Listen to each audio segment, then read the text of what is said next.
Good morning, just a sound check to everybody joining. Thank you for attending our event today. You're welcome to greet each other in the chat room. Thank you, Martine. And we're looking forward to spending some time with you and proud to be being hosted today by the Institute for Quality.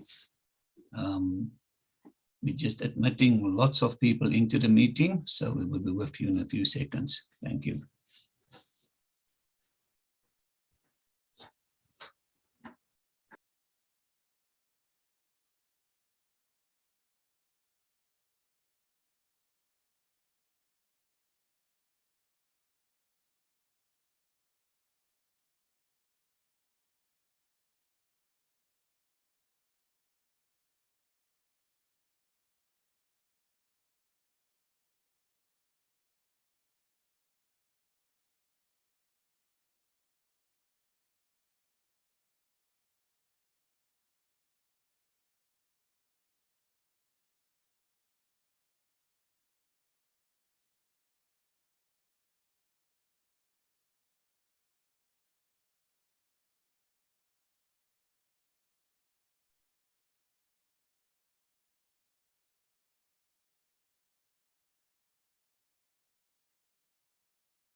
Just a sound check to everybody again.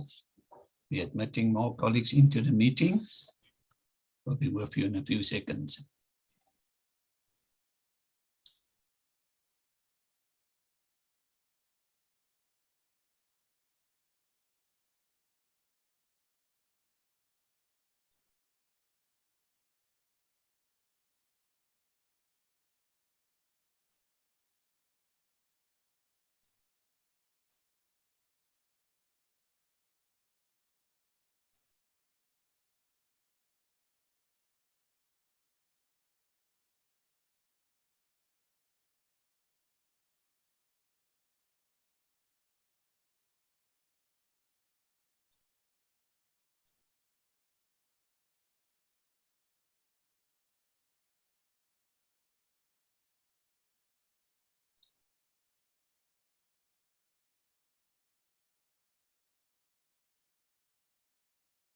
Just to answer the question, Ronel, the meeting will be available on YouTube. It's being live streamed to YouTube and it will be available afterwards. We will email you the link to the YouTube link.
Well, just some housekeeping before we start.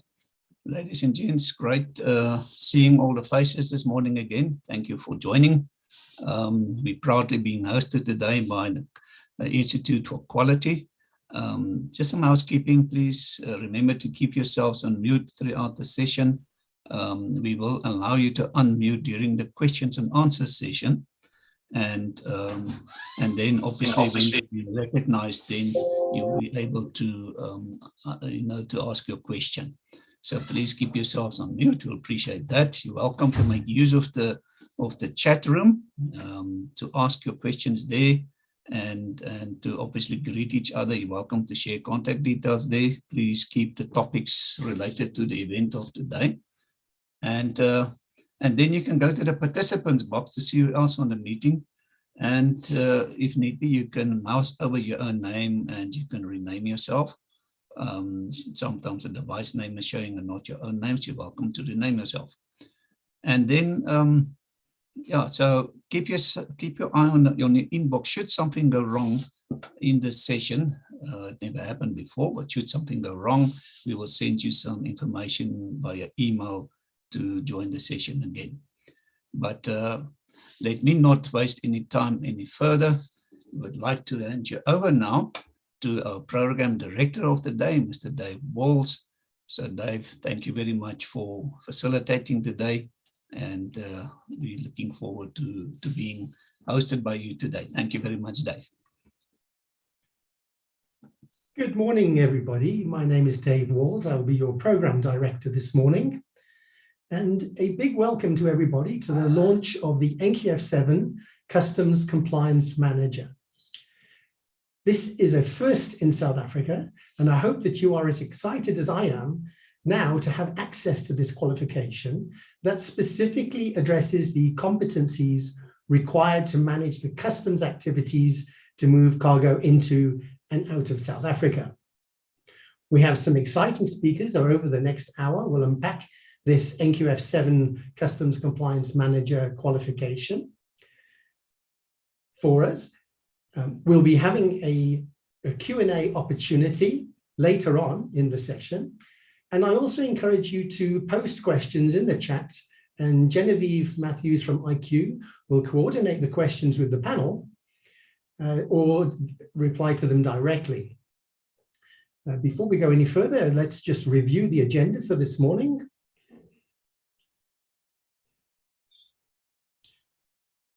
We're going to start with a session where David Dillon will introduce the Institute for Quality to our audience, just to give you a background of who we are. We will then move on to some of the challenges in the industry, Graham Lenny will be our customs expert in that session. And Devlin Naidu from the SARF will be giving us some input into the importance of building capacity in the industry. And then we will get to the part where the qualification will be unpacked in a lot of detail by Dr. Tulsia Naidu, helping you to understand how this qualification can be implemented. At the end of the session, we will have a questions and answer session, and this will be handled by Andre Joubert. That's the agenda for this morning. And so our first speaker will be David Dillon.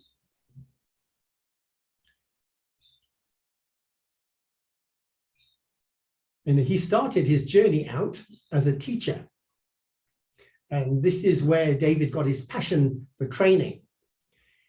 He then joined the Natal Playhouse as the complex manager and also tried acting in a few performances, working with local heavyweights such as Bongeni Ngema.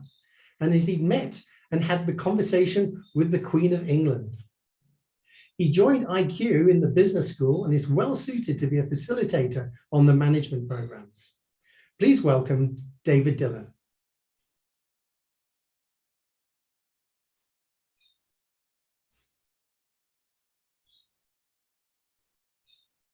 Was it somebody like yourself? No? There, we should be running through now. How does that sound? Dave, thank you very much for that introduction. Yes, I had the dubious pleasure of shaking hands with QE2, as we like to nickname her, and having worked with some big heavyweights in the South African entertainment industry, but that's by no means colors or determines who I am, because as you said, I have a passion for teaching, and this is how I ended up with joining Institute for Quality. Well, it gives me great pleasure to introduce to you Institute for Quality. Now, the IQ, as we like to abbreviate the name, was established in September of 2000 at a time when the South African training landscape was undergoing some radical changes. This was at the establishment of the Skills Development Act and the establishment of all the regulatory bodies that we all know and love so well. The Institute for Quality spent the early days advising clients of the opportunities presented by the skills levy system, and in so doing, created a significantly large client base. Now, the transport and logistics industries are under onerous regulations, and compliance, as we know, is a business imperative. IQ sees itself as a support partner, using various mechanisms to provide solutions to help support industry. IQ ensures that it has a keen eye on the policy landscape, and training, as we know, is incredibly dynamic and has considerable political interference. And keeping up to date with this is our business imperative, and it allows us to provide opportunities to our client companies. Now, as part of our strategic focus, IQ looks internationally for changing trends and best practices, bringing this into the teaching and learning. IQ have been in the forefront of the digital space for over a decade. Now, within a changing technological world, IQ has brought the world of artificial intelligence, or AI, into our business and using AI tools in our content creation, assessment, and in the digital space. Training is core to our business, and as such, we need to be very responsive. The training landscape is dynamic, as we've already said, and IQ has demonstrated its ability and its agility and innovation by being able to respond to these changes quickly and efficiently, and often the first to market. The change in the qualification framework in South Africa has created an enormous complexity, and in the last decade has created more problems than it has actually fixed. Navigating through the quality assurance of the CETA and the QCTO has been really difficult, significantly impacting both negatively our business as well as yours, I'm sure, and most providers will attest to this.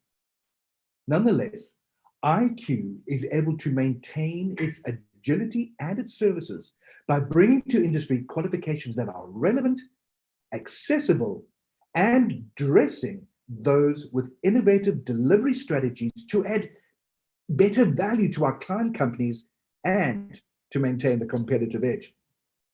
So today, IQ is proud to launch the Customs Compliance Manager NQF Level 7 qualification. And this is the first in South Africa, as Dave has already said in his introduction. Now you'll hear Dr. Tulsia Naidu's presentation, the course details, but more importantly, you will hear about our digital campus, bringing learning easier and faster right into your hands. IQ has also recently accredited the sought-after Supply Chain Manager suite of qualifications. So this is at level 5, level 6, and at level 7. And this, like the Customs Compliance Manager, is the same level as a BCom degree. The new industry favorite, the forwarding agent, is at level 5, and it's also part of our arsenal of what we can offer. And all of this is available on our digital campus. Now here in IQ head office here in Durban, we have a well-equipped TV video recording studio, and IQ is able to produce television quality video training interventions. So much so that IQ has been broadcasting lessons on community television stations nationally for the last 2.5 years. And unfortunately for a lot of South Africans, this mug has been on their screens for quite often and quite a few times. So with this wealth of knowledge, experience, and expertise, the Institute for Quality can only be your preferred provider of choice. Thank you. Dave, over to you. Thank you very much, David, and thank you for giving us some insight into the journey that IQ has undertaken to get to this point, and it's very interesting to hear that we have a industry-related occupational qualifications already accredited. Thank you very much.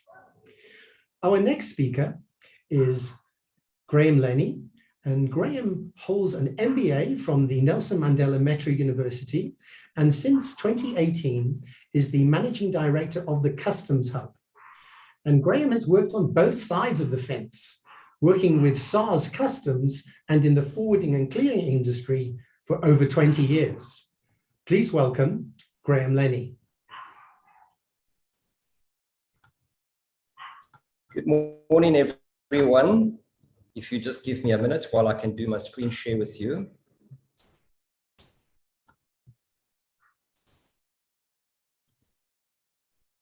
So I hope you can all see that, and thank you very much for that fantastic introduction. Thank you, Dave Walls, and thank you, Dr. Tulsha Naidu, also for this opportunity. Dave mentioned that there are a number of exciting speakers coming up. I'm not always so sure about that, given the context of customs. Dave, customs is a very boring subject, if I may say. But I'm very passionate and I'm very excited about customs and what we do. And you're quite correct. Having worked on both sides of the fence at SARS as well as now in the private sector, I definitely understand not only the challenges of industry, but the exciting times that are ahead of us in order to overcome those challenges. And what a moment in time, this qualification NQF level 7, first in South Africa, it's absolutely fantastic. I am so excited about it. If I was a youngster many, many years ago, I would have grabbed this opportunity with both hands. That is for sure, because for many years I've been studying for 13 years, and that was after school, by the way, not during school, after school, studying for 13 years, trying to improve myself, and there was nothing like this available in the market. So without further ado, I am here to talk about the challenges in industry, and without making this sound like a griping session, I've got to say that the challenges in industry in the past 3 years have been insurmountable, all the way from COVID-19 up until most recently, this article published here, which I've pasted below, Let the Private Sector Help Get SA into Gear. And with trucks burning down and all of these things going on at the moment, hijacking. So we started with COVID-19, and as if we couldn't have predicted anything worse in our supply chain landscape, COVID-19 certainly has taught us a lesson. And it applies in the supply chain context, but very much so in the customs context as well. So I often used to refer as customs as this blip on the radar. It's a small fragment of the supply chain. It's a very narrowly defined area of the supply chain, but a very deeply entrenched area of the supply chain, only to find that in modern times, and given the happenings of 9/11, when it started, the Twin Towers, given when the Twin Towers went down, and given the most recent events of COVID-19 and the national riots that we deal with here in South Africa and the KZN floods, the enormous impact that this has had on the supply chain, but also on customs. The question always is, how do we as customs professionals, how do we as customs experts, how do we react to these changes? And I'm really here to tell you today a lot about that, about how we react to not only domestic and local global supply chain issues, but also local, at least global supply chain issues. We can't begin to anticipate these things until we understand the context of customs. And you can't understand the context of customs if you haven't at least studied it. And once again, this is the perfect platform to begin to learn and to begin to understand the context of customs from a local and international and also a global perspective.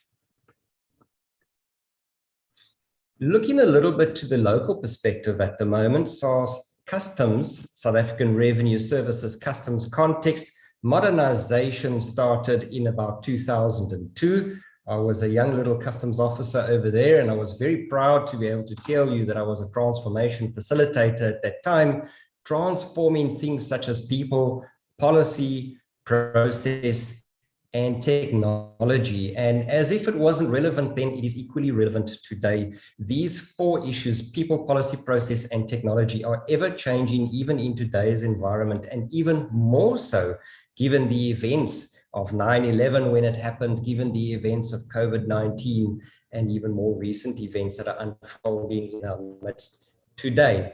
And a lot of this has resulted in a local, domestic and global policy and legal policy and legislative changes.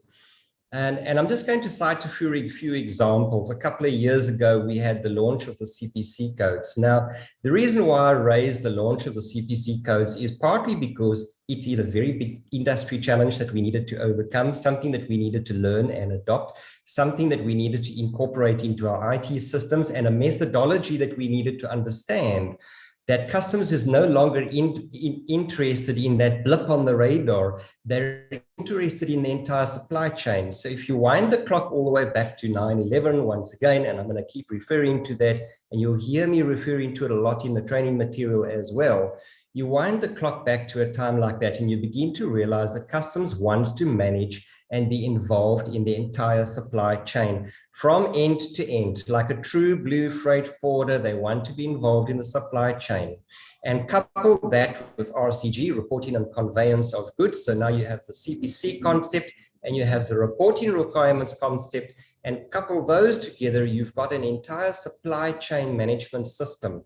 So if anything should go wrong in the supply chain, if customs should expect any fraudulent activity, if there are any deviations in the supply chain, then supposedly with the systems available and the CPC and the RCG reporting requirements, it would be very quick and easy for their systems to red flag when something is going wrong, so that customs can very quickly get into a motor vehicle, go out into a depot or into wherever it may be, the port or the border, and to be able to intervene when they need to intervene. But these challenges are insurmountable insofar as implementing them is very complex. So understanding the customs context, having studied a course like this, understanding the international context and understanding in particular the global context, almost gives you the added advantage of understanding then how and why do customs operate in the way that they do. I have so many clients approaching me saying, Graham, why are customs doing this? Why are they doing this? I don't understand what they're looking for this time. And to me, it's not the answer that's important. It's the question that's important, because if you're asking that kind of question, it tells me that you don't understand the context. And the way that you understand the context, again, is to study a program like this. You'll be learning, for example, how the WCO, the World Customs Organization, operates, the World Trade Organization, and the policy instruments which they create, and how those policy instruments filter down into a national policy and a legislative and a procedural element that we deal with on a daily basis. So I haven't even mentioned trade agreements. If you look at the trade agreements today compared to 10 and 15 and 20 years ago, this has become a huge challenge. Rules of origin, the rules of origin, not only where the goods come from, but how do we interpret the origin criteria for an article being imported into South Africa or exported from here into another country. And then you couple those rules of origin with the trade agreements, which has each one of which has its own set of rules. The South African Customs Union, the SADC, Southern African Development Community, the EFTA, European Free Trade Area, and the list goes on. We've now got up to 5 columns of trade agreements in our tariff book. As if it wasn't complex before, it certainly is complex now. And if I can highlight just a very, very quick example, the AFTA, the most recent trade agreement, this very big African continental free trade agreement recently launched. You know, as if things weren't complex enough to understand, we see this wonderful trade agreement being launched. And yes, it's going to affect $1 trillion worth of business. Yes, it's going to affect 1 billion people on the continent. Yes, it's going to have a big impact on us. But as customs managers, as customs experts, as consultants of industry, we sit here We anticipate these policies coming. We see it in Schedule 1, Part 1 of the tariff book. We see it in the general notes of the tariff book being published. It's legislated. Yes, Egypt and Sao Tome qualify, and of course, one then begins to feel that you can benefit from this trade agreement only to find later on that there's a particular part of the policy that wasn't ratified by all of the countries, and therefore it's not active. So although it's published, although it's legislated, and the rates of duty are published in Schedule 1, Part 1 of the tariff book, we find, well, it's not active yet. And the mistake of declaring something that you're not supposed to declare can have such an impact on the kind of penalties that one would attract. And we see this quite often in industry when somebody uses, just in another example, a certificate of origin rather than the origin certificate for that particular trade agreement. And the only way that we can overcome these challenges is by understanding customs, understanding the context, understanding global trade agreements, understanding the World Trade and the World Customs Organization, and understanding the policy instruments which they communicate down, which we as South Africans adopt into our legislation. When you read the Customs Act after studying a program like this, you can almost preemptively answer the questions because you know the global or the international policy framework, you understand how and why the local legislation is written in the way that it was. So, as if our environment was not complex enough, we've now got AEO, Authorized Economic Operator Status, also coming into the fray. It started with trusted trader and then preferred trader a number of years ago, and now it's moved over into a higher gear, the AEO, Authorized Economic Operator Status. It is a form of accreditation that importers and exporters that can qualify for. And of course, if you have the AEO status, it can be recognized globally in other countries when you export from here over to Europe or the US or vice versa. We haven't touched on the new Customs Acts. We understand that although the new Customs Acts were launched in 2014, they're not yet implemented, although they are being implemented in a piecemeal fashion into the current legislation, adopted slowly but surely, in quite the correct way, because one doesn't want to go the big bang approach, but ultimately, we are facing a time still in our future when we're going to have to adopt the new customs legislation. And we speak quite extensively about the new Customs Act in this program as well, and we correlate the new act with the current act. And it's important to correlate these two because the one plays off on the other one. What is in the 2014 legislation not yet implemented is in piecemeal adopted into the current legislation. So understanding the new Customs Act from a policy point of view and having done this program is really going to give one the edge in terms of overcoming the challenges that are still yet to be realized in industry. So I've spoken quite a lot about these big things, these big policies and these big instruments that are challenges in industry. And I've spoken about supply chain risk and supply chain changes, but it goes right down to the granular level. For example, general procedural issues. And the general procedural issues is day-to-day customs clearing. The red tape of customs clearing, this is a huge challenge. Licensing and registrations now just gone on to e-filing.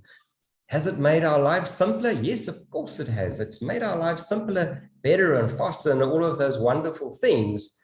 But it's still a challenge because you need to understand in the background what you need to do in order to get your license approved. Appeals procedures, understanding the internal administrative appeals procedures, the alternate dispute resolution procedure, understanding when it is appropriate to take SARS to court, hypothetically, or when you get taken to court under Section 96.1, understanding that you need to give SARS the thumbs up under the Section 96.1, in other words, a 30-day advance notice that you intend to go to court. But more importantly, preempting the things that happen before that. And it's very important to understand that when you get an email from SARS, now we're really going down to granular level. When you're getting an email from SARS, is that a directive in terms of Section 4 of the Customs Act, which says that you must abide by the commissioner of the decision of the commissioner? Is it a formal decision? Is it a formal ruling? Or do you need to insist on a notice of intent and thereafter a letter of demand? It's important because how you respond to SARS for an email correspondence telling you to change the tariff heading with a voucher of correction is vastly different from responding to a letter of demand. The appeals procedure, for example, a tariff determination versus an internal administrative appeals procedure. We go into all of these things in the material, and knowing these things really helps you to overcome the challenges that we face on a day-to-day basis in industry. And that goes for rulings as well. Another very big challenge that we face within industry is OGA, other government agencies who are currently lagging behind. Now, I know that SARS and SAF, our industry association, and a number of other role players are attentively attending to this to try and overcome these challenges and bring the OGA up to speed with SARS so that we can have a working and a good operating model. But the fact is that SARS really have progressed. They've run miles ahead of everybody else in the government sector, and the government agencies are lagging behind. So while you are able to obtain an electronic release from SARS, you're not able to obtain an electronic release from the other government agencies like the NRCS and the Port Health, the State Vet, and the Plant Inspector, and so on and so forth. So this is a very, very, very big area and a very big concern. I know everybody's trying to attend to it, but it's a challenge in industry. And it's going to become a bigger challenge when the new legislation comes into being, because one does need all of those agencies to be up and running with an electronic, in an electronic environment. So, as if I haven't scared you enough about the challenges in the industry, what I really want to get through to you is how to overcome those challenges. And part of how you overcome it is understanding these global trade and policy instruments. And as I've mentioned before, understanding these things almost intuitively helps you to understand the local legislation. The legislation is complicated. It's a challenge. It's something that you and me and all of us read on a daily basis, and we battle to overcome it. We read the policy, the SOP, and the SOP, remember, is based on the rules, and the rules is based on the acts, and how to understand all of this and the interrelation between it all. But understanding the global context of customs. Where does tariff come from? Where does valuation come from? Where does the customs to customs pillar come from? Where does the customs to business pillar come from? And the customs to OGA, where does all of it come from? What is the basis of it all? Thinking that SARS adopt their own policies and instruments here in South Africa? No, it filters, it comes down from global policy instruments adopted in South Africa, obviously giving it a South African context. The GATT agreement is one of them, and we're going to cover that extensively in the training material. Tariffs and Section 7, valuation, together with Section 65, 66, and 67, the valuation sections of our legislation. Understanding when something is dutiable and not dutiable, understanding the rates of exchange, understanding the free on board valuation of goods, and where this comes from. The safe framework of standards. I've just mentioned briefly safety and security. And safe framework of standards, a lot of what has come in there has started with the Twin Towers coming down in 9/11, but really been adopted by customs authorities all over the world. A global policy instrument operating everywhere. The customs to customs pillar. Customs sharing information, for example, the Chinese sharing valuation information with South Africa so that South African customs authorities can put indicative values into the system. And when something of an inferior value enters South Africa, notably textiles, that a red flag pops up in the electronic database on the SARS side, the risk engine, and your goods get stopped. Understanding where those policies come from, how it operates, will help you also to be able to talk to your clients about these challenges. The safe framework of standards we've mentioned, the revised Kyoto Convention, really deals with customs procedures, really the nuts and bolts of customs procedure like data interchange and so on. I don't want to keep you here all day. I need to move on, but I also want to just share something on a little bit more on a personal level, and that is the challenge within. Many of you are going to go into a study program, and the study program takes a little bit of time and effort. And let me tell you, I've studied for 13 years, and I often say it's the challenge within. It's your ability as an individual to decide and to stick to your decision. Don't be flustered by what your friends say. Come out with us. We're going to go on a nice evening event. Come and have a few drinks with us. We're going to have a nice party.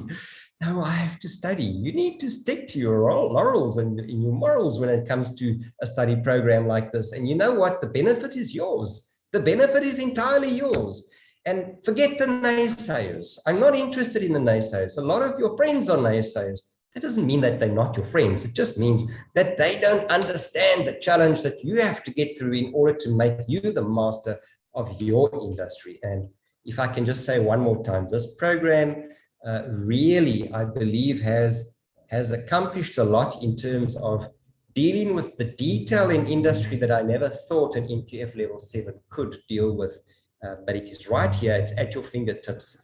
And if I can tell you anything right now, and that is study, study, study. The future is very bright. You just need to work. That's all. So I thank you very much. I don't want to bore you further. I think I've spoken enough. I'd love to speak to you a lot more, obviously. But Dave, thank you very much for the opportunity. And Dr. Talcha Naidu, I'm going to hand back over to you.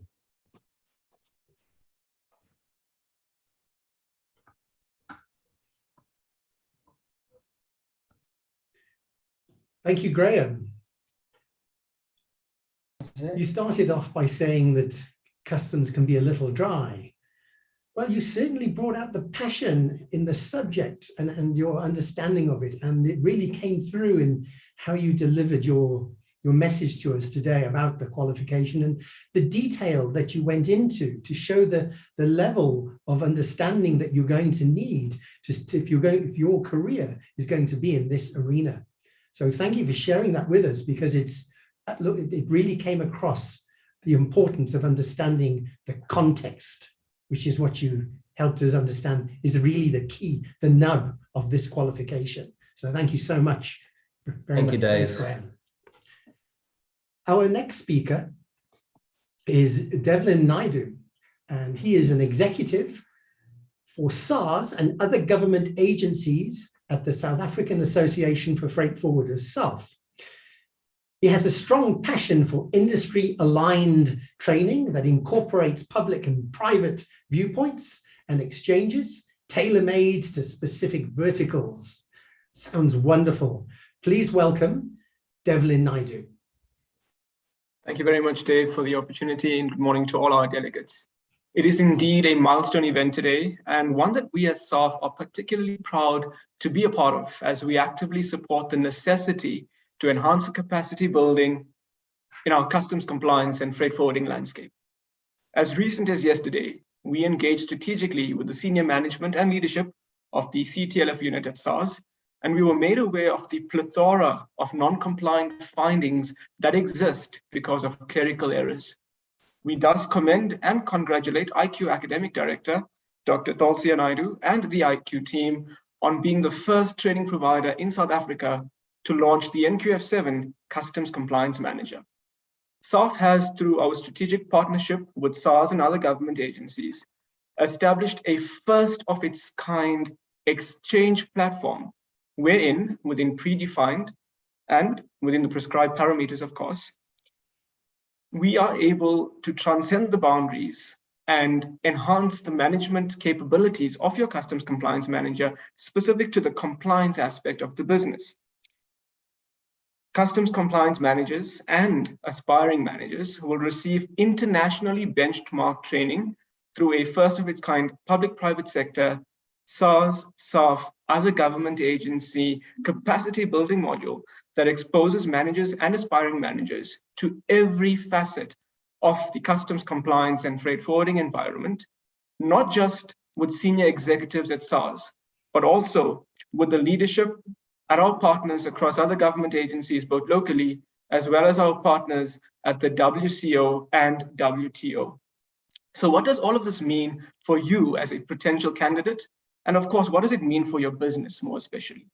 Well, over and above digesting the International World Trade Organization and World Customs Organization instruments and publications, you will develop the art and skill of applying them into your day-to-day operation and your customs compliance management strategy.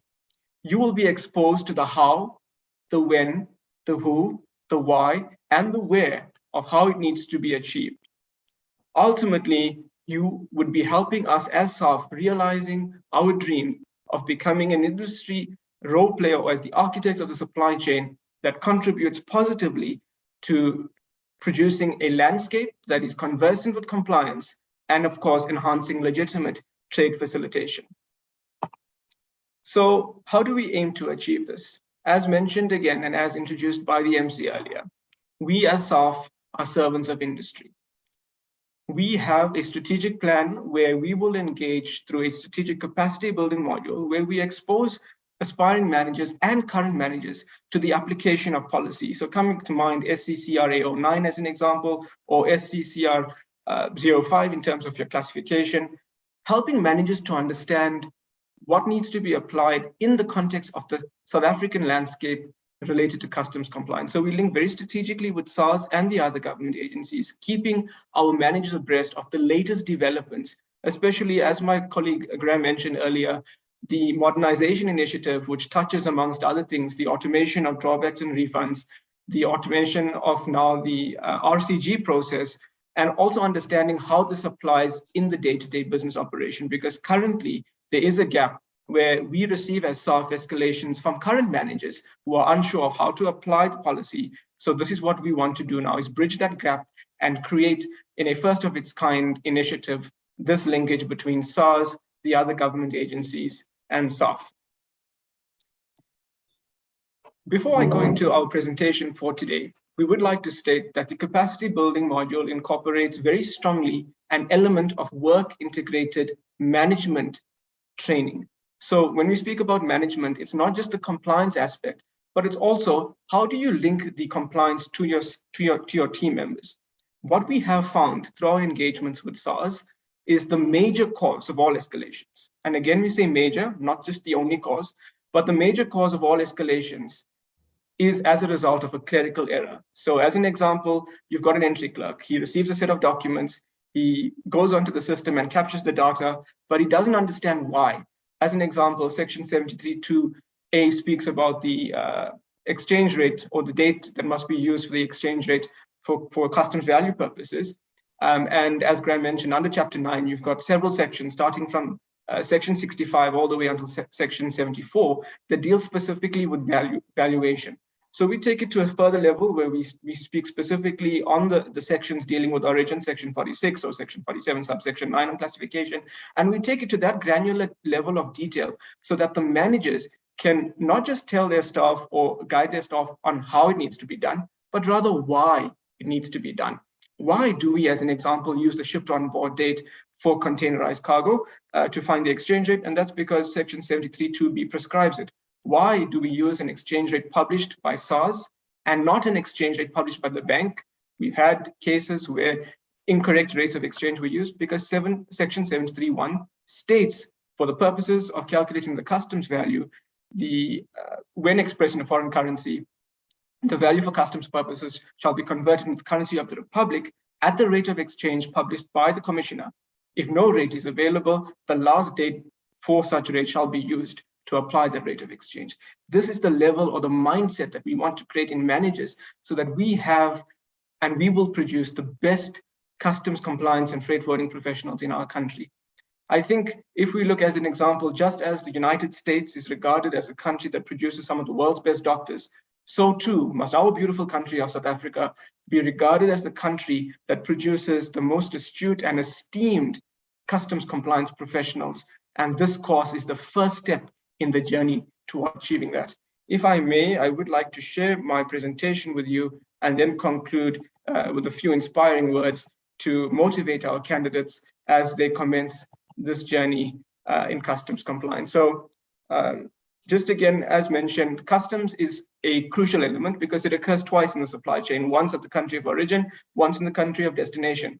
We want to develop intellectual capabilities in you as a manager or an aspiring manager that builds on, again, understanding from pre-manifest stages so that when you have a stop in South Africa, rather than that going on for a number of weeks, it can be finalized in a number of days or a number of hours. And that again deals with your intellectual abilities as a customs compliance manager, with which this program and this module will help you achieve and develop as we progress the journey together. Of course, you will also link to other government agencies and of course understand how the financial instruments work so that you can add value, not just to your business, but to your clientele as well.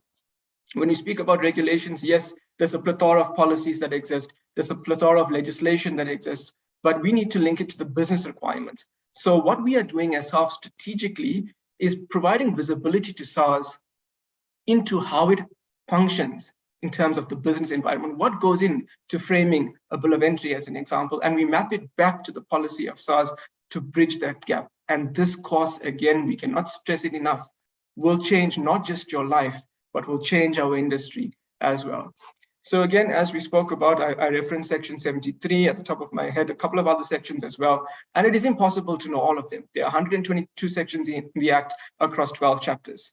There are 97 chapters in your tariff, but of course, at the top of the head, you should have, as a compliance manager, a very strong idea that 85 deals with electrical items of an electrical nature, or 84 deals with nuclear reactors, boilers, and machinery, or that 39 deals with plastics, or that so on and so forth. So again, it's about building state-of-the-art managers. And again, this journey will take you there.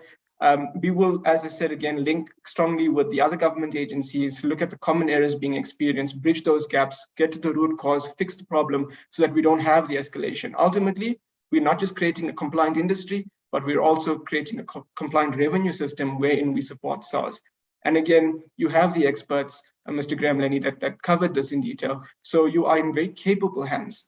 And together as SARF, as the architect of the supply chain, we again will be actively involved in supporting the enhancement of the material to ensure that it aligns very closely with the latest developments at SARS and of course our partners at the other government agencies.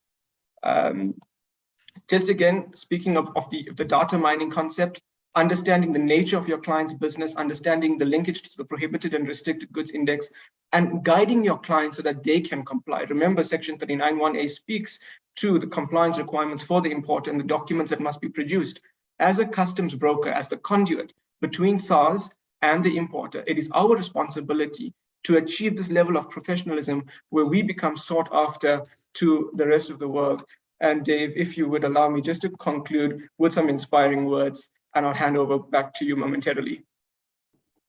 As SARF, the architect of the supply chain, our aim is to set the gold standard when it comes to compliance. And remember that it takes less time to do things right than to explain why you did it wrong. Concluding in the words of Paul McNulty, if you think compliance is expensive, try non-compliance. It can cost you your business and your reputation. Our late great leader Nelson Mandela said, education is the most powerful weapon that you can use to change the world. So go on and educate yourself. Go on and enroll into the program to change not just your career, but change the reality of our industry and the perception of our landscape, both locally and internationally. If it is to be, it is up to us. Thank you, Dave. Great. Thank you very much, Devlin, for those wonderful words, the architects of the industry. Wow. And the level of detail that you need to understand is awesome. But also the complexities if you get it wrong. And it's better to get it right the first time. And I loved your quote from Nelson Mandela. It's a great quote, and I've used it many times myself. Thank you so much, Devlin.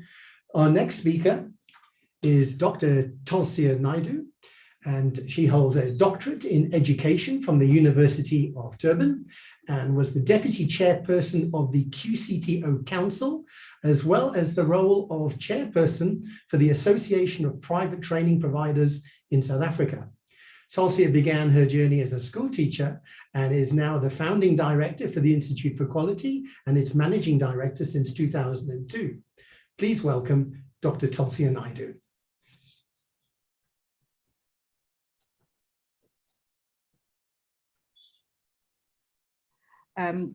Please, may I have share screen, Dave? You can share.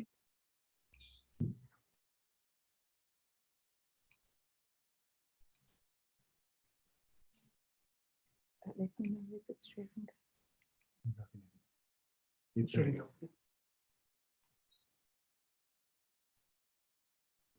Am I through? It's perfect. Thank you, Tulsia. Thank you. Good day, everybody, and it's indeed a privilege to be here. I must say I feel pretty blessed this morning to be in the company of such inspirational and really passionate people in wanting to change and improve the industry that we're all working in. To Graham and to Devlin, thank you very much. You inspire me, and I'm really grateful to have you today to speak so well on an area you know so deeply.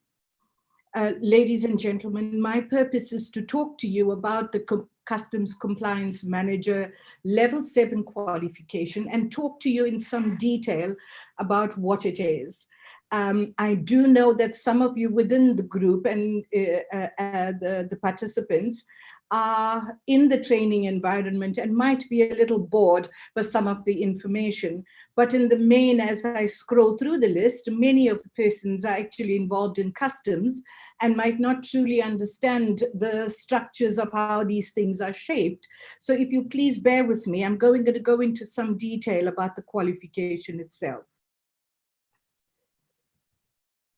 All right, so let's start with some of the heavyweights that's behind this particular qualification.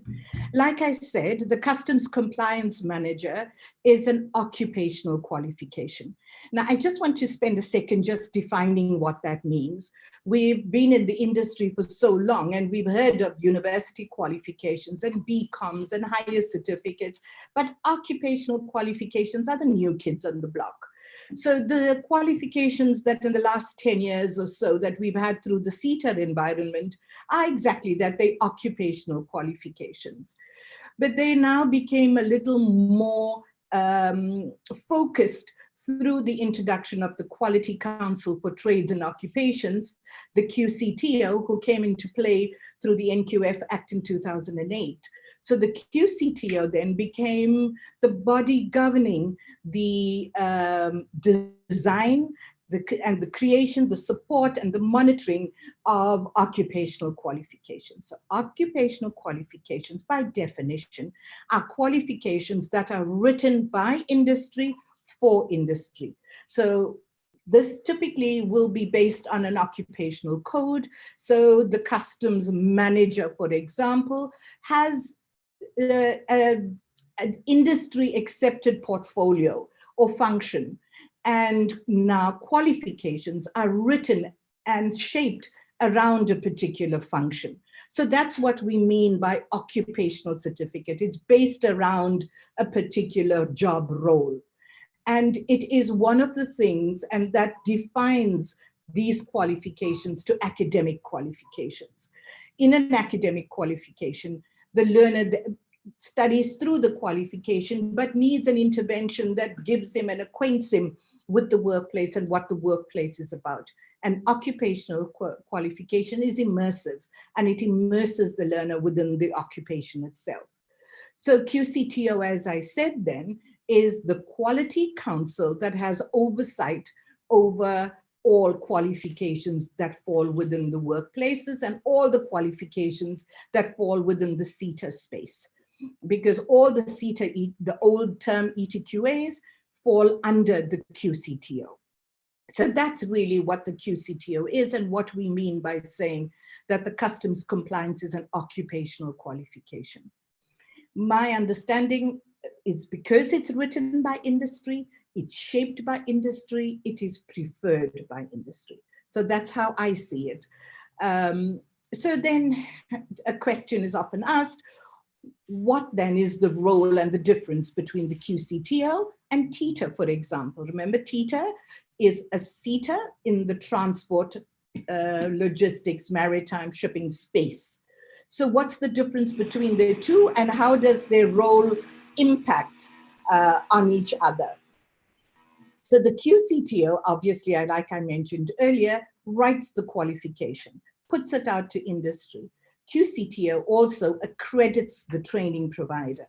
So for this particular qualification, we then apply, once we've designed and been through the entire design process, We then go to the QCTO and apply to be accredited. And that process takes a really long time. And so that's how we've achieved the accreditation for this particular qualification. So that's what QCTO does. TITA is what we call the AQP, the Assessment Quality Partner. Now, in designing the qualification, remember TITA was also instrumental in designing the qualification. And that role of designing the qualification is called the DQP, the Design Quality Partner. And once it's designed, the Design Quality Partner recommends the Assessment Quality Partner, and TITA is that quality partner. So TITA then, now forward, will be responsible for monitoring, a monitoring role, but as well as for assessing this particular qualification, because it is in a QCTO space. All right, so I'm hoping that I clarified that. If it's complex, it is sometimes gets a bit complex with all its acronyms, but you're more than welcome to call and send a text or an email. The email will be provided in the chat box. My email will also be there, so you can please send us emails for clarification, and I'm very happy to write to you. So this qualification, customs compliance, is at NQF level 7. What does that mean? What does NQF level 7 mean? Okay, apart from the fact that a very literal sense, it's the equivalent of a BCom degree, why else is it meaningful? So SAQA, who is our governance in terms of qualifications and has all our qualifications on a database, which I'm sure all of you know, where you can access national qualifications. But SAQA also has a document called the level descriptors. And a level descriptor, what it essentially does is it pegs qualifications, and it says to the people, okay, at an NQF level 1, it's you need to learn maybe how to list things and how to do the very lower level type in terms of cognitive skills. Just interpret might be something that's wanted from a level 3 and a level 4 program. So at a level 7 program, it calls for a higher level thinking, for more articulation, more analysis, more interpretation. And I'm glad both our persons who spoke about the customs qualification both said that, you know, it's about taking those acts, interpreting it, analyzing it, and fitting it into the context in which your company operates. So indeed, it is a level 7 qualification. So that's just a bit of a blurb on what the 7 means. And it also has 250 credits. So that's a lot of credits. And the idea behind this is the depth in which this qualification goes. And I looked at it and spent a lot of time during the development of our materials along this particular program and analyzing. And if you look at this, it is a very well constructed program for a manager, as it covers, and as you will see when I take you through some of the content, it's quite holistic from a management skills, the management of people, the management of processes, the organizational structure, the strategy issues around the company. So it's pretty broad, and it really is targeted at someone who is aspiring to be towards a senior management level. So 250 credits implies about 2,500 hours of learning. Now, please don't panic with that volume of learning. Essentially what it means, it covers everything on the learning. It covers the actual lectures, it covers your assessments, your workshops, which I'm going to talk through now, and you engaging with fellow students on it. So it's pretty broad. We anticipate that it should take about 18 months to cover the content the way it is envisaged here. And the idea then is, depending again, and we're going to talk about RPL just now, if you've been in the industry a long time and have studied quite a lot of the areas that are covered here, there's an opportunity for you to fast track that learning as is required by our NQF in terms of providing access and providing, articulation within systems, etc. All right, a quick word now in actually looking at the screen and the qualification structure that is here. So with the introduction of the Quality Council for Trades and Occupations, came the need to change our entire qualification structure from what we knew before, and I'm going to use this very loosely, qualifications from the CETA space, and often we still refer to them as legacy qualifications. And there you had a qualification between that said a core, fundamental, and electives, where fundamental was underpinning knowledge, core was the main areas, and your electives was areas of specialization. When the QCTO came in, QCTO had a whole different model on how a qualification should be. And that qualification structure is the knowledge module, the practical module, and the workplace module. So IQ as a training provider covers the knowledge module and the practical modules. And the workplace modules will obviously be you immersed in a workplace. The need and the academic areas that you would need to complete in the workplace will be directed from IQ. So we give you an idea and a framework as to what you should be doing, how long you should be doing it, and what you need to look for in order to provide evidence around it. So that's the workplace module. The practical, we've got an incredibly exciting model to work with the practical module. That's going to be a thread running through the entire qualification. Knowledge modules are theoretical in nature. And a lot of the knowledge modules are fully on the digital campus, which we're going to take you on a proper tour through in a few minutes. So the knowledge modules was similar to what Graham was talking about in his talk, that tells you all of the stuff that is required there and is covered on the digital campus. Another hallmark of the QCTO qualifications, apart from the distinct structure of that, is the assessment process around it. So with the QCTO qualifications, we have what you called an external integrated summative assessment, which is abbreviated as an ISA.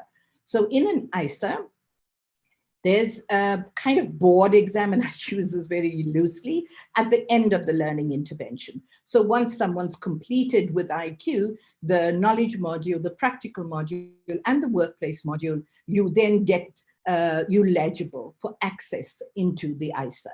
So that's how the qualification is structured, and we're going to kind of dig a little deeper into what this means just now. Okay, just some news. I feel like a kind of need to just perhaps reassure in a way that this is a learnership.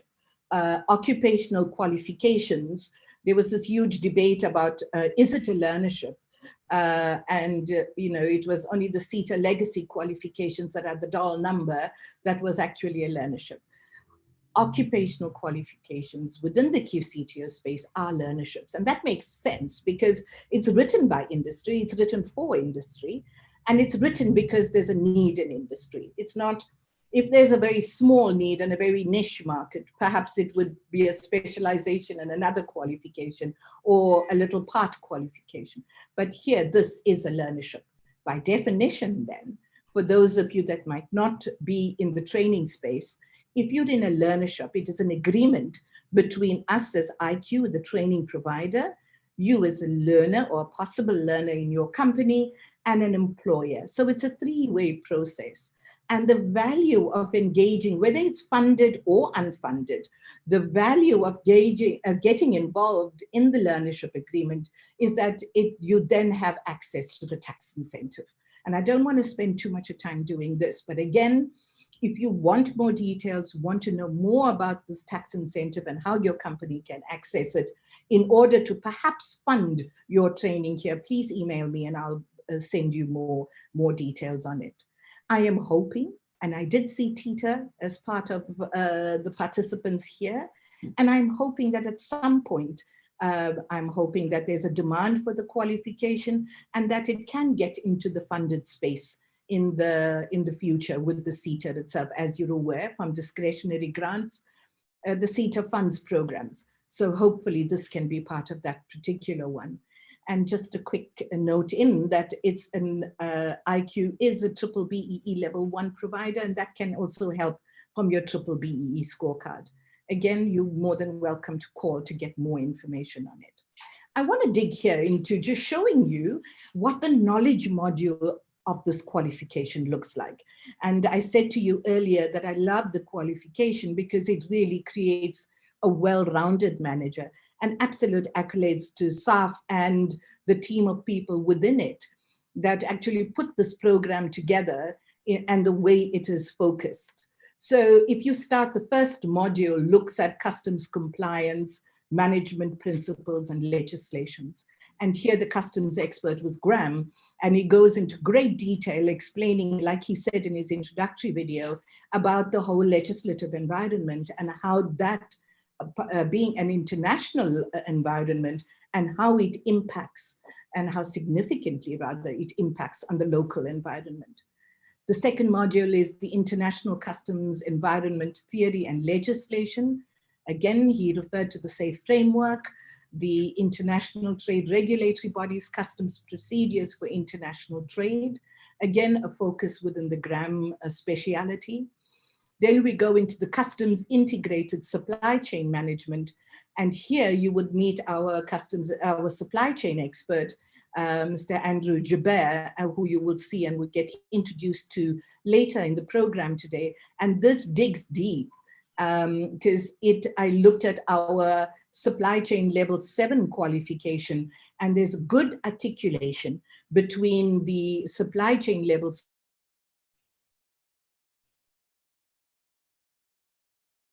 but the supply chain management perspective on interrelationships and the supply chain role players.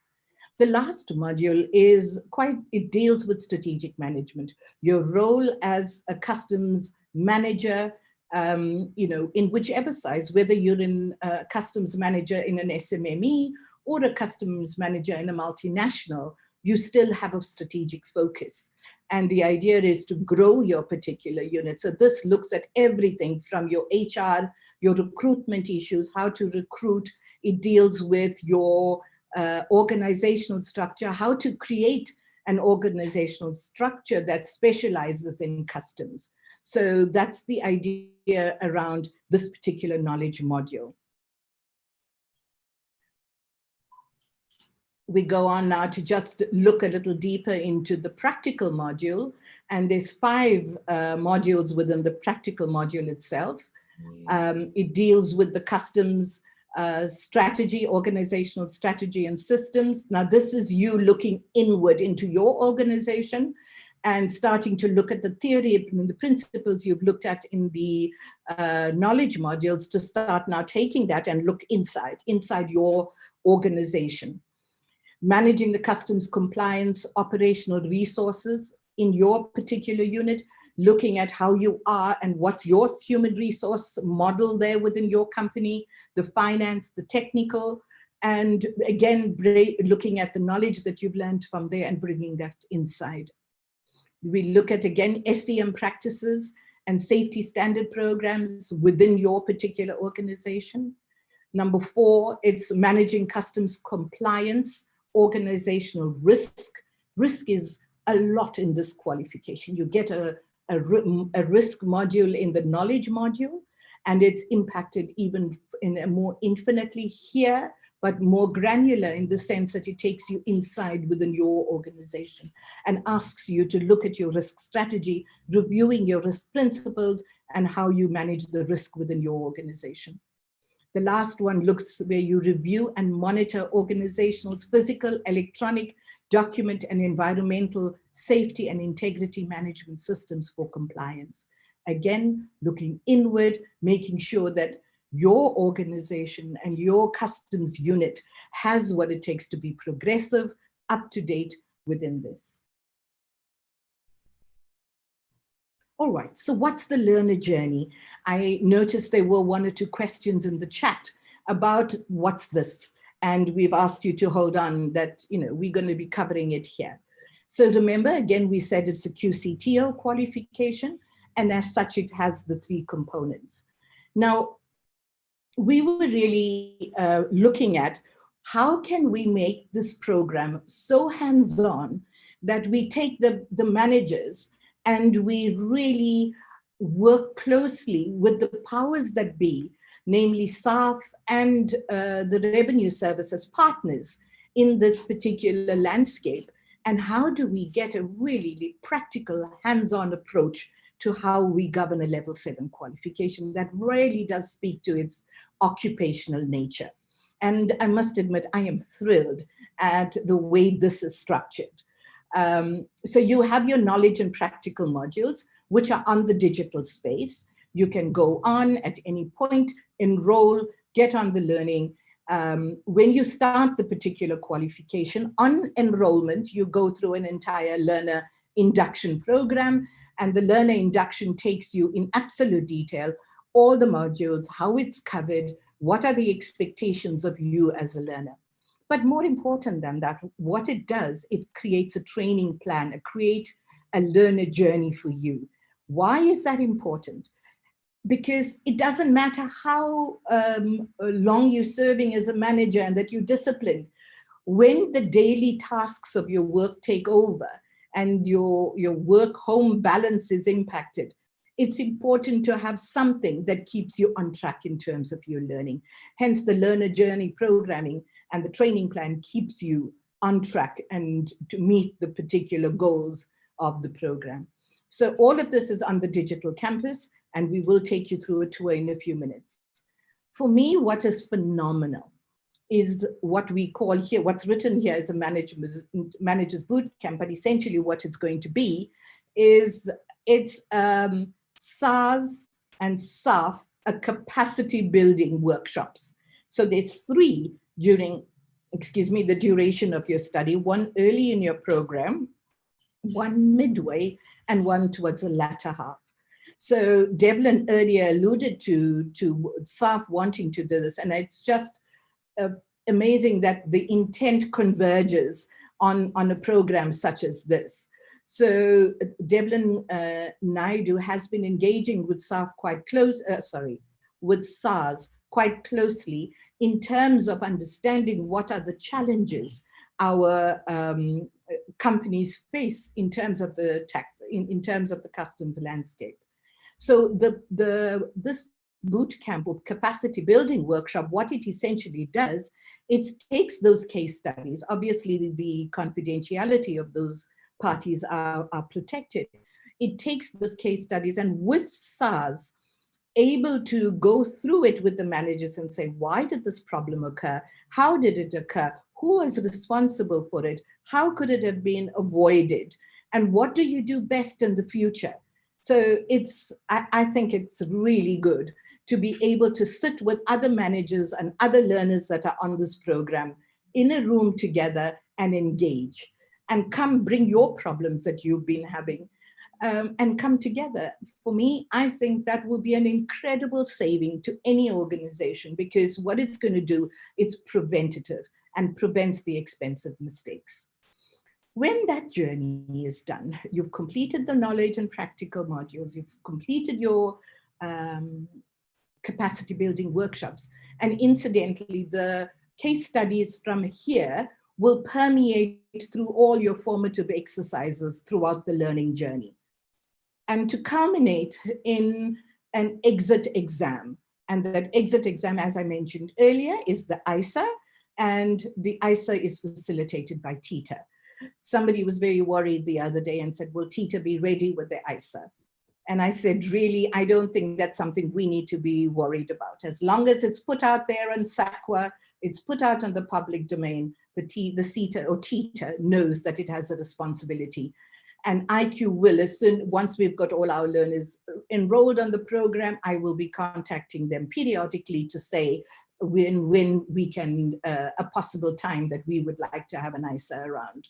So to my TITA colleagues, be aware, be advised. All right, I touched on this a little earlier, and I'm sure many of you that's working in the customs organizations and the multinational companies in forwarding have been in this industry for a really long time. Many of you probably already have degrees and master's degrees and would have covered some of the elements that are already mentioned in the knowledge module or the practical module. So the idea of recognition of prior learning, it's a country imperative, it's a CETA's mandate, and it's an NQF imperative. So the idea that it's accessible and that if you have done all of this learning, let's sit together and let's talk about what you've already done and how we can get some evidence, and I'll talk to you about what kind of evidence it is, so we can get that and give you the credit. Just to mention though, in the world of the QCTO, you don't RPL the qualification as we did from the legacy. We RPL access to the ISA. Can I just repeat that? You won't get awarded the qualification by doing the recognition of prior learning, but you get RPL'd to the door of your final exam. So you can bypass the elements of the training intervention, but you take to the door of ISA and you write your final exam. So if you think you have a lot of those competencies, what we do is essentially we take the curriculum document, we take the assessment addenda, and we go and delve into the internal assessment criteria, because like all outcomes-based education systems, that we put out front immediately what outcomes we need the learner to achieve. And the learner then make sure that you just cover those outcomes in order to achieve the qualification. So your assessment then has to be based on principles of assessment, has to be based on the outcomes. So we take that internal assessment criteria, we've designed a toolkit around it that gives you an idea to say, okay, these are possible evidence that can be provided for it. So if there's a significant part that you're actually doing the RPL for, we need to, based on the principles of assessment, need to make sure that that evidence is authentic, that you're not getting your buddy to write you a letter to say, I've been there for so long. Yeah, I know, I don't expect that from managers, and my apologies. But what we do is we just do a panel where you sit in your dissertation, you sit through a panel and you get people asking you questions just to see how smart you are, and validates all your information that is there. So that's the recognition of prior learning. Now I'll play you the video of our digital campus. Let me take you right to the beginning. Let's see. Okay, I need to get to slide 8. My apologies, please bear with me. Being able to start a video within this. Okay, right, there you go. You're now in a tour of digital campus. You click on through Google, you come to our digital campus space, you get into the customs manager qualification, and this is what it looks like, a rationale. And no, it's not 99 cents. This is just for the presentation itself. And it takes you, this is what it looks like. That's who your facilitator is. And the bottom shows you how far you're going and what your progress bar looks like. A new student will have to go through the registration process, the payment gateways, and be able to log in using the login details that is provided to you. Once you into the program itself, you select your knowledge module or your practical module that you actually want to do. These are your books on your textbooks that you're provided with, based on the knowledge outcomes as well. And the scan takes you through the video of what that textbook looks like. Your lessons, is taking you on a journey now through the actual course lessons. And we've got, I think, done on the supply chain and customs manager. The modules, as you can see here, that's how it's broken down. All the lessons are outlined, and you begin obviously at the top, and there's a bar, task bar, showing how far you're progressing on all of these. Then you've got the actual content itself, getting into it. You go into the lesson, your video plays.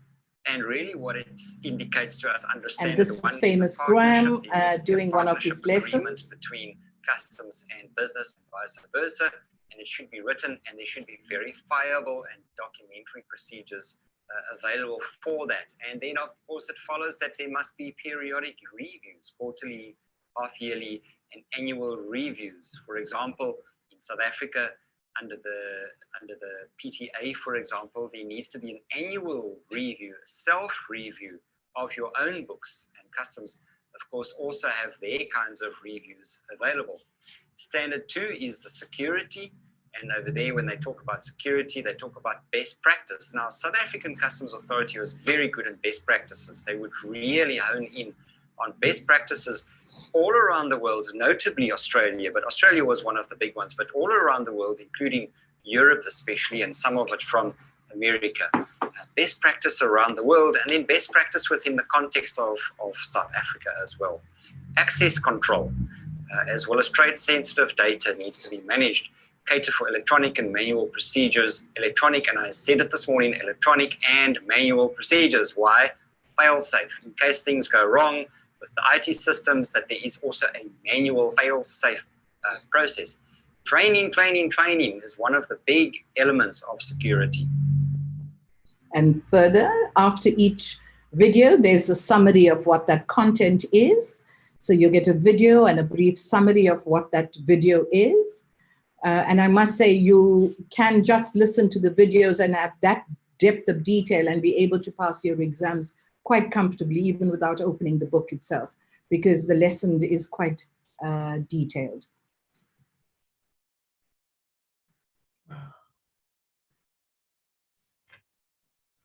That's to show you that there are some documents that you want to download. You can download, there's a download feature on the digital campus that allows you to download. So that's a whole lot of lessons on that particular module itself. So he's taking you through each of those lessons that are there, just to give you an idea of flow.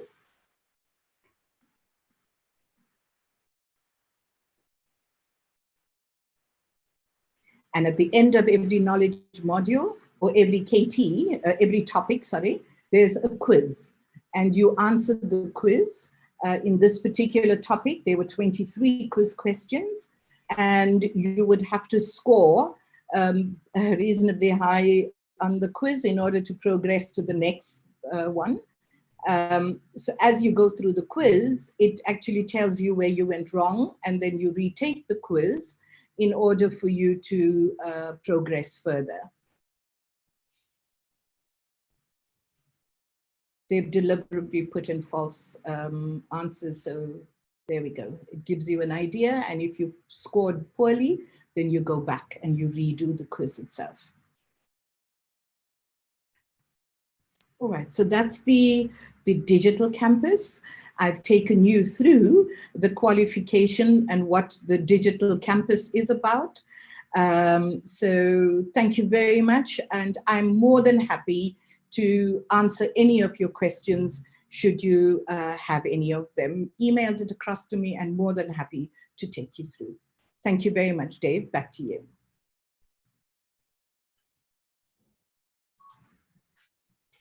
Okay, thank you very much, Dr. Tulsia Naidu. It was very enlightening and certainly has helped me understand the level of detail of the qualification is constructed and how a user would make use of the online platform, and certainly seems very easy to go through the various activities.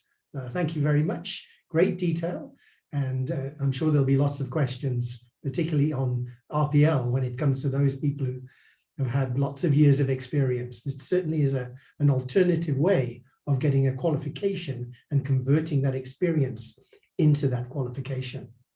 Thank you again, Dr. Tulsia Naidu. The next session will be facilitated by Andrew Joubert. And Andrew has an MBA from the Wits University and an honors degree in business science from UCT, and is an experienced businessman and academic, currently working with many business schools in the online and blended education space, with a focus on entrepreneurship studies. Andrew will be facilitating the Q&A session, and I hope there are lots of questions for him. So please welcome Andrew Joubert. Thank you, Dave. I must say I'm very impressed with what has transpired so far this morning. certainly from the deep expertise of Graham and Devlin and Dr. Tolsha. And I think quite a lot of questions have possibly been answered. I've been watching the chat box, and I see that Genevieve has been referring several of them, also giving websites. So here we are, a question: how are the DTI assisting with overcoming the challenges that have been cited? What is the DTI doing? Can the funding part be clarified, or perhaps be given the details of officials to contact regarding the matter? Now, I'd like to refer this to Dr. Tolsha, her expertise here in terms of CETA funding and any other funding, and funding particularly in relation to the credits. Can I refer this to Dr. Tolsha, please? Thank you, Andrew. TITA periodically opens for what we call discretionary grant applications, and companies then apply to the CETA for these grants, and I think that would be the best process to do this. If TITA's on the chat, it would be pretty amazing to see when that is coming up. But I'm sure SARF is the connect between industry and the CETA itself. So perhaps SARF, on behalf of members, could go and make a query with TITA and find out when that discretionary grant opens, and that application process can happen. That's the funded route. The unfunded route means that you sign the learnership agreement and you have the tax incentive that helps at least pay a portion towards of the training cost itself. So for me, those are the two options of funding it. Perhaps Dave would want to clear a little further, because I know he's an expert in all of these too. You're on mute, Dave. Thanks, Dr. Tulsi. Yes, certainly you've covered the two basic formats. One is the discretionary grant window, which usually opens once a year, usually in the second half of the year. And then the actual training begins in the subsequent year. So that's the discretionary grant window funding method, where the business decides to self-fund. You use the word unfund, but I always felt that it's self-fund. They can take advantage of the learnership tax incentives that can apply to that, because this is defined as a learnership. And certainly there are significant savings that can be made where the business, instead of paying the tax on its profits to SARS, it can redirect these expenses to covering learnerships and having their staff members going on learnerships. So it's a much more efficient way of making use of your taxable profits. So back to you, Andrew.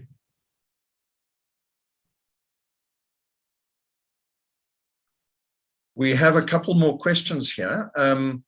For instance, MIV5, whoever you are, the freight forwarding SMMEs, I mean the company owners, can they apply? So that is one of the questions. And then we have another question here from Sizwe Zulu. What is the cost of the program? Who would like to answer those ones? So it is one question I was hoping never comes up, and that's the cost. Can I just answer the first one on the SMME? Yes, anyone can be part of the program. Just, sorry, the one thing I didn't quite mention in my presentation is that you've got to have completed the NQF level 5 or a degree or an NQF level 5 program in order to access this level 7. So if you didn't, then can you contact, or if you don't have that level of qualification, but have years and years of experience around it, can you please give us a call? And I would look at a way in which we can RPL access into the program. So remember, the idea with other recognition of prior learning is to not to hold anybody back from any learning. And it's the same principle that universities look about their over 23 rule in terms of giving access. So we'll look at a way of actually trying to get you RPL'd if you don't meet entry requirements. From a cost point of view, I would really appreciate, remember it's a level 7 qualification, and we've costed in, and I'm waiting for the final costing for the managers' capacity building, which I'm hoping to get within the next 24 hours. Can I please ask if you could, if there's interest, my email address is there. I've seen Jen publish it quite a few times. Can you please take our email addresses, email us the intent, and I will provide you with all the information, the program overview, what it means, what the expectations are, including the costs, and the boot camp that's going to be facilitated by Mr. Devlin Naidu. Thank you, Dave. Thank you. We have a couple more comments here, one from Marius Volskenk about SARF and the collaboration with SARS. He also mentions the University of Canberra Customs course, and can this be accredited to allow entry? So that would be an RPL factor. And then Dorothy van Wyk has commented again also on the collaboration between the different bodies, and particularly with SARS. So the government questions are quite important ones here, where the DTI, SARS seem to be very much on board. The CETA would of necessity be on board, TETA, but the DTI is sort of the one that we're not quite sure of. So work would need to take place there. And I think with also with Devlin's expertise and the work that he's doing there will probably be solved.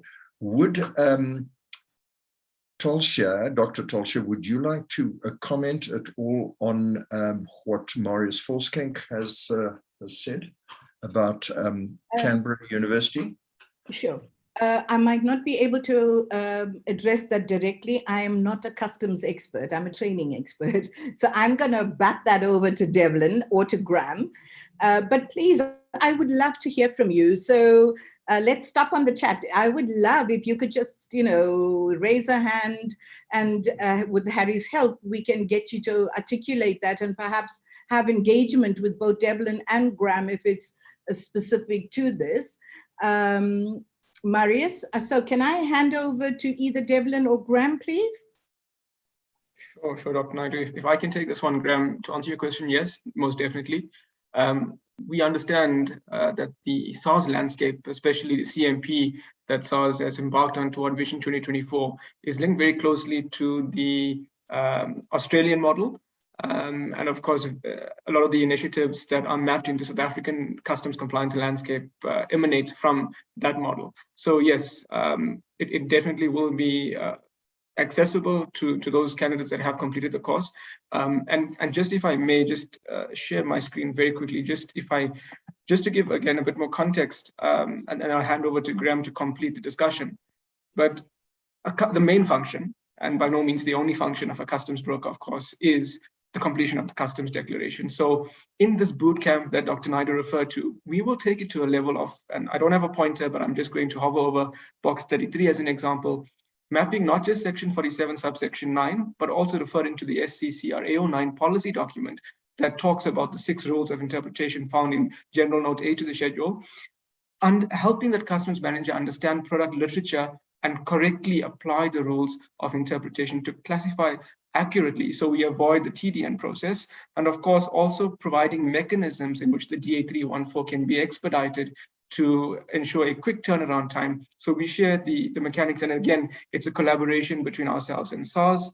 Another box that comes to mind as an example, box 8, mapped to section 64, mapped to the policy documents, SCCF 19 as an example. So it really is very much aligned to that level or that philosophy of training, where we link the South African Revenue Services and our other government agency partners to the SAT 500 as an example from a management perspective, But if I may, through you, Andrew, defer also to my colleague Graham to complete the discussion. Thank you.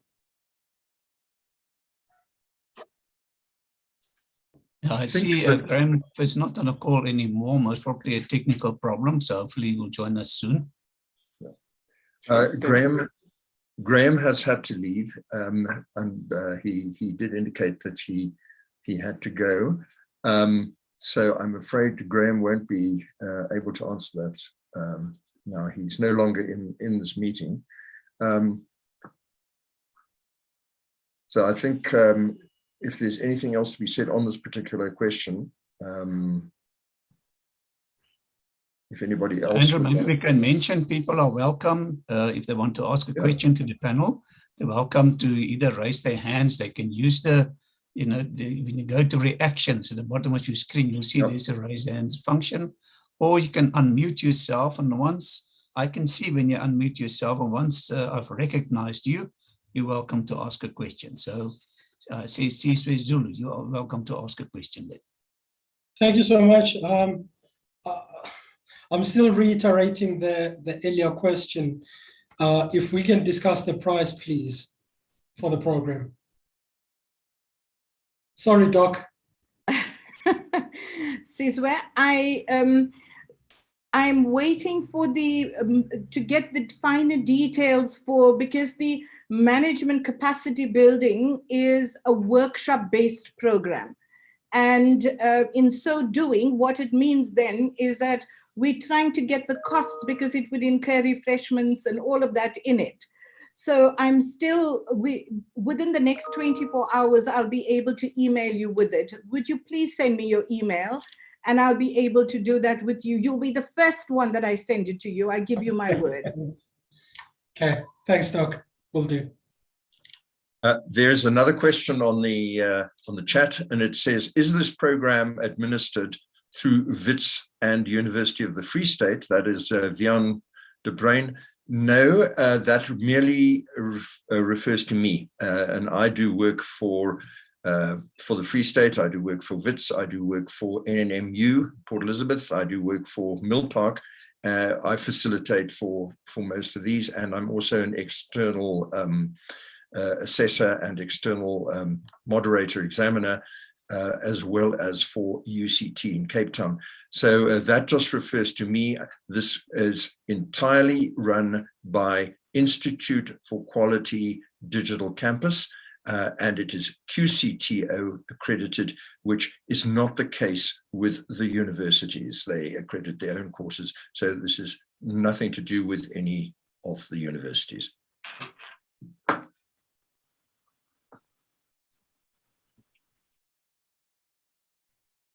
Just to mention, Andrew, you now add IQ to that suite of organizations you work with, because Andrew is the facilitator or the subject matter expert for our supply chain module in the qualification.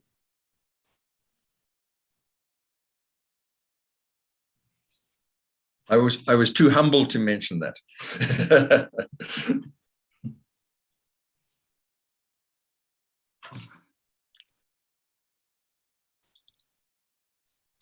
Right, I don't see any questions from the YouTube people. The YouTube people obviously also welcome to text questions. On this stage, there is no questions from YouTube. There is a question here from Gwyn Foster. Please, could the cost be issued with the presentations? My focus is market access, value chains, and traceability. And then Genevieve did reply to that. Please add your email and we will send it to you. Well, if there aren't any more questions from the floor or hands up, I think, can I hand back then to Dave Walls, and but one thing about the question and answer here session I think has been very useful is the use of the chat box, which means that we have got your we've got your email addresses. You will contact us and we can communicate with you directly. I think that would be very helpful. Also, this entire session, of course, has been recorded thanks to Harry on YouTube. So I'm handing back then to Dave Walls. Thank you very much, Andrew, for facilitating that session. And certainly the chat was active, and I'm sure that there's lots of questions that we'll be able to get back to the audience. And a final thank you to all the speakers for sharing their knowledge with us this morning. Thanks to David Dillon, thanks to Graham Lenny, Devlin Naidu from SARF, Dr. Tulsia Naidu, and of course, Andrew Joubert for facilitating the chat. Also, thanks to Genevieve for managing the chat, and thanks for Harry for arranging this event. And thanks to you for all staying with us, and we look forward to hearing from you to begin your NQF7 Customs Compliance Manager journey with the Institute for Quality. And it's goodbye from me, Dave Walls.